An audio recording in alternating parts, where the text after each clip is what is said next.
The national capital, Accra, is grappling with a severe congestion crisis, with thousands of commuters and traders losing productive hours daily in gridlocks. According to Google Environmental Insight Explorer, it's a dedicated service of Google for city administrators.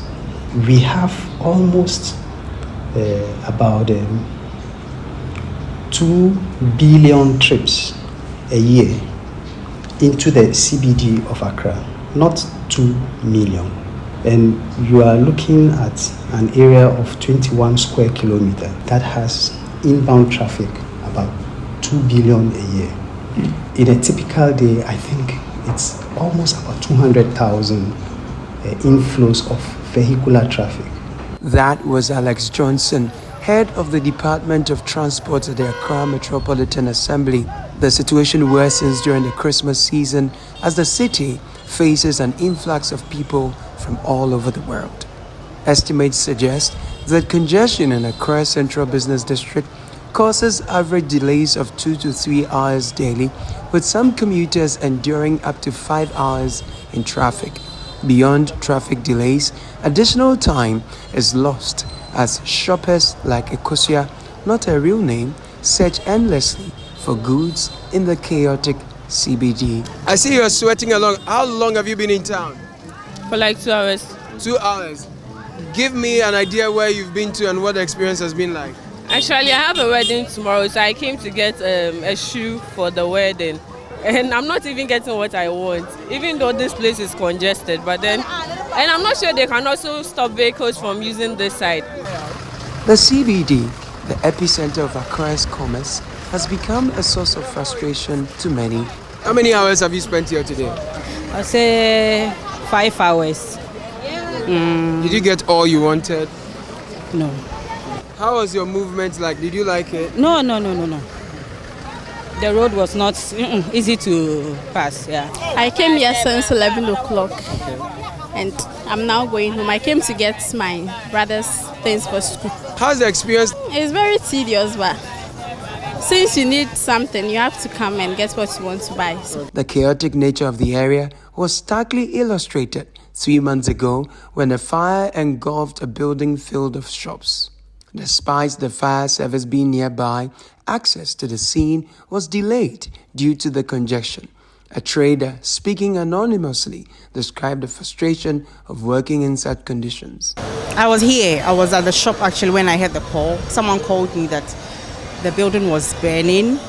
And the first thing I could think about was my car because I park here and it's close. Right. So I rushed here, but fortunately for us, it didn't catch this building. Right. Yes. How long did it burn? Between 2 to 3 days. Yes, fire service they were here for about 2 to 3 days. And even after the third day, you could still see some smoke coming out of some parts of the building. A lot of people lost a lot of their work. And the issue, I think, was an electrical problem. To uncover the reasons behind this persistent crisis, I spoke to 3 urban planning experts and the Greater Accra Regional Minister, Dr. Kudah, Project Coordinator for the Greater Accra Resilience and Integrated Development Project. Garrett is my first. You're seeing that the city is conflicted by a colonial legacy of planning. That was very segregation. That would separate the natives from the colonizers. Right. And in those segregated spaces, it created better paths for the colonizers and then it created human. It is then compounded by the growing informalization of both economic enterprise and space use, land-use spaces. It's also then compounded by the differential investments by sectors. Okay. Such that these investments do not speak to each other. So you would have, for example, water sector improvements that are not running in tandem with road sector improvements, that are not running in tandem with, say, housing and all of those elements. Now back to the head of the transport department at the AMA, Alex Johnson. He explains that the lack of integrated urban transport planning has made sustainable solutions to the city's chaos elusive. We have had our visions right in terms of deciding that we want to go for mass transit systems as a national transport policy. That has been with us from the first draft of a national transport policy. But the issue is about the implementation of this vision. And who is failing?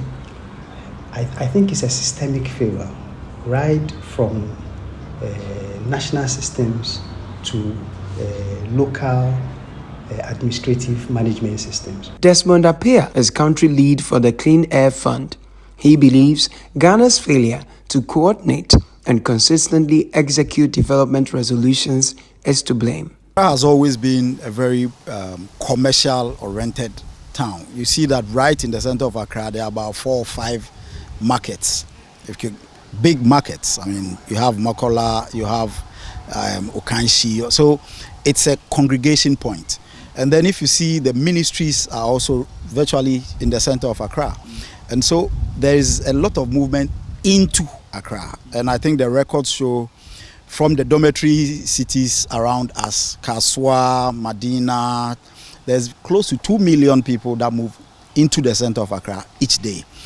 And I think in the original planning, of course, the population was much less. And so having that number, a lot of people coming into the town for a growing or a new city was not a bad thing. I think where we seem to be having more challenge is as the growth has become exponential, the measures that we have to do to decompress, if I could put it that way, Accra, decongest Accra, I think we've been a little slow. And then the second part is that we have, over time, if you look at the interventions that have taken place, they've been great, but they have not gone all out. There was a time when changes were made to the road systems going into Accra to one-way system. Right now, if you see the UTC area, you come to, I think, the Kojo Thompson Road. So that eased the pressure for a bit, but it's grown because the major things like lorry parks are still within the center of Accra. You have Togo Station next to Kimbu and all that. Those roads are also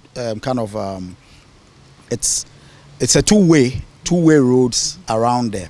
So you would have the main arteries coming into Accra, one-way system. It only becomes more of a problem when the adjoining roads, which are not one-way systems, come in. If you look at around Adabraka, it's still a one-way system, even on the sites. It's much better than when you get to the Kantawantu area, the MTTD area, where it is not so. For the Greater Accra Regional Minister Titus Glover, conversations about chaos in the city cannot be had without mentioning indiscipline. It is attitudes. It's generally attitudes of our people. That is Atuwa. Very stubborn. Sometimes you ask yourself whether we deliberately want to do things the way we are doing, or just that we just want to test the resolve of city authorities. Is it not because you are not enforcing the laws? Here again, it is not the regional minister and the RCC's work. And sometimes I get baffled where referrals are made to me. It is a duty of my chief executives who are in charge of all these assemblies. It's their duty to do it. I've had some petition on my table where some nuisance is going on in some of the assembly area and they refer the matter to me. I have to send it back to the chief executive. Then look, it is your duty to handle this matter and not me. It is only when it is beyond you that you can make a referral so that we can come in. So how can the government of Ghana address the city's challenge? Here is Dr. Ohene Safo. Almost at the point where it is becoming almost like an emergency to address some of the chaos that we see. Because when you see this, the other part of it is that it does not make us competitive as compared to other countries. Yeah. We are all fighting for investments from.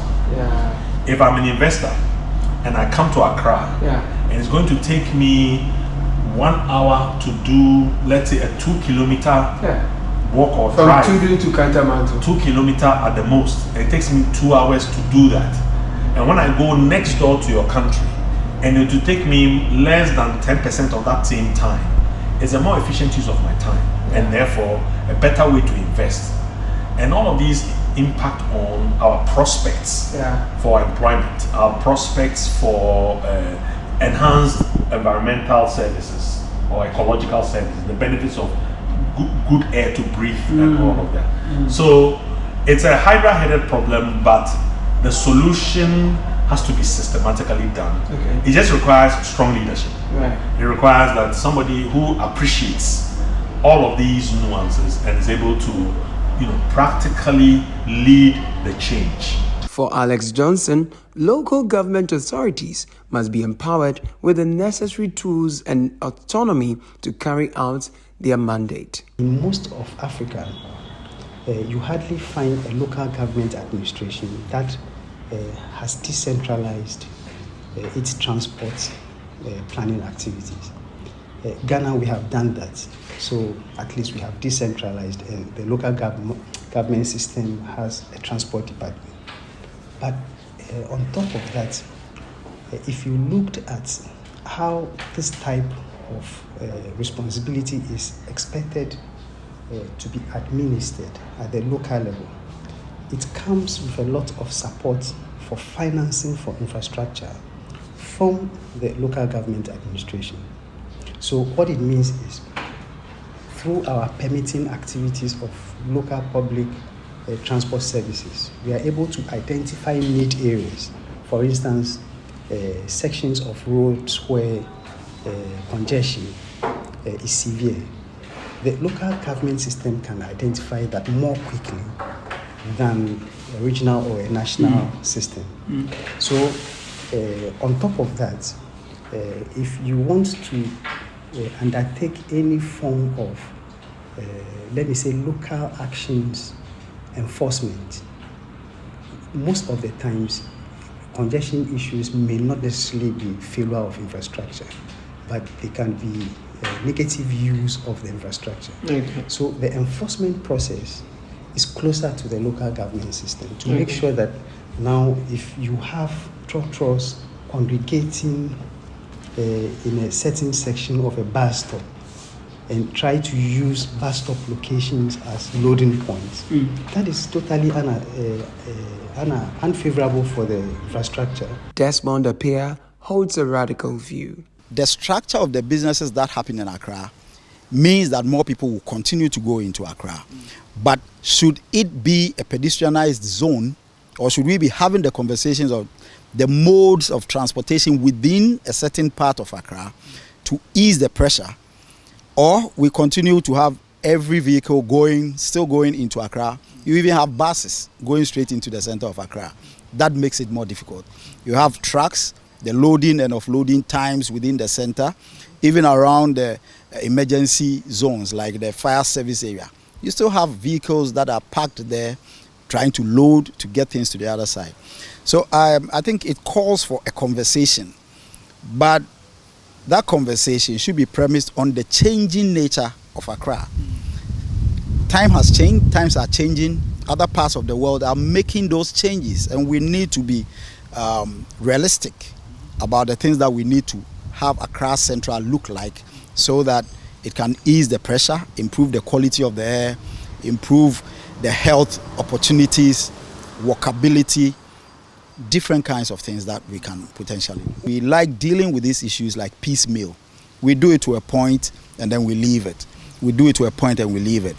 All major cities around the world are making those changes, and they are going all out to be sure that they can achieve the goal. You know, the impact is not just on the emergencies, the impact on health. Because right now, we always focus on those that are on the paving.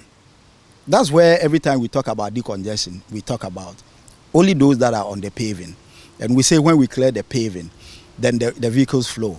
But what if the zone is supposed to be a pedestrianized zone, so that we have more people coming, patronize the goods that are sold? Why can't we look on the other side and not just on those that are on the paving? What about the vehicles too? Do we really have to have all manner of vehicles going into the center of the city? Is it not possible to have some kinds of vehicles, maybe electric vehicles, electric buses, and when we talk about mass transit, like even trams, it could be a tram system only around the center of Accra. It's possible. We don't have to do it to cover the whole gamut of the zone. So we need to be innovative about how we're going about it. All the industries, the offices that are around the center of the city, do they have to have vehicles coming all the way to the center, the workers? Or can they park somewhere and come in? Just to give an example of opportunities that we don't implement all out. There's Rollins Park. Rollins Park is just one level space for vehicles. At the time that was done, maybe that would have sufficed. But over time, is it enough? Did Rollins Park really decongest the center of the city? You know? And we've also turned it into a shopping area. So it is not just for vehicles, but it's a shopping area. Titus Glover advocates enforcement with a human face. In terms of the planning schemes and all that, we give them approval. The bylaws, we give them approval when they pass them. So until these challenges are beyond them, that is where they can refer to us. I can't just jump and go to an assembly operational area and go and take the work of the chief executive and do. When it does that, it means that I'm not helping. Do you understand? Are they not sleeping on their jobs? Well, I can say yes, I can say no. Some are working so hard. And here again, because it's Christmas, so sometimes you give them some break so that they can do their business, get something, and take care of their families. So you don't blame them too much per se, because the season in which we find ourselves, so sometimes you close your eyes on some of these things. Early January, you can come back.